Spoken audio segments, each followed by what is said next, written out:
Hello friends, welcome back to our channel. యుఎన్ఎస్సిలో భారత్కు శాశ్వత సభ్యత్వం లేకపోవడం అసంబద్ధమని ఎలాన్ మస్క్ అన్నారు.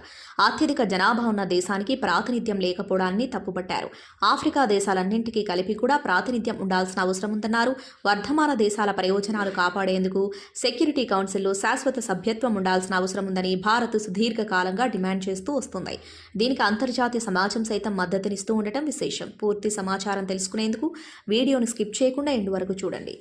యుఎన్ఎస్సిలో మొత్తం 15 దేశాలకు సభ్యత్వం ఉంటుంది. వీటిలో చైనా, యూకే, ఫ్రాన్స్, రష్యా, అమెరికాకు శాశ్వత సభ్యత్వం పేరిట వీటో అధికారం ఉంది. మరో 10 దేశాలు 2 ఏళ్ల కాల పరిమితితో తాత్కాలిక సభ్య దేశాలుగా ఎన్నికవుతూ ఉంటాయి. ఐరాసాలు శాశ్వత సభ్యత్వం కోసం చర్యలు తీసుకుంటామని ఇటీవల విడుదలైన మేనిఫెస్టోలో భాజపా హామీ ఇచ్చిన విషయం తెలిసిందే.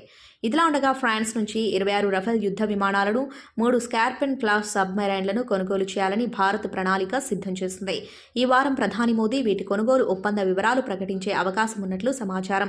రక్షణ మంత్రిత్వ శాఖ ప్రతిపాదనలను కేంద్రం అంగీకరించి ఫ్రాన్స్తో ఒప్పందం జరిగితే భారత నావికాదళానికి 22 సింగిల్ సీట్ రాఫెల్ మెరైన్ విమానాలు, 4 ట్రైనర్ విమానాలు అందుబాటులోకి వచ్చే అవకాశాలున్నాయి.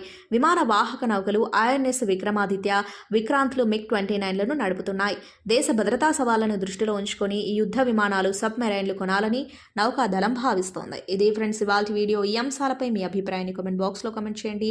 అలాగే ఈ సమాచారం మీకు ఉపయోగపడినట్లయితే వీడియోని లైక్ చేసి మీ ఫ్రెండ్స్ అండ్ ఫ్యామిలీకి షేర్ చేయండి. ఇలాంటి మరిన్ని లేటెస్ట్ అప్డేట్స్ కోసం ఛానల్ని సబ్స్క్రైబ్ చేసుకుని పక్కన ఉన్న బెల్ ఐకాన్ని క్లిక్ చేయండి. ఇలా చేయడం ద్వారా మేము పెట్టే కొత్త వీడియోలను మీరు నోటిఫికేషన్స్ రూపంలో చూడవచ్చు. Thank you for watching.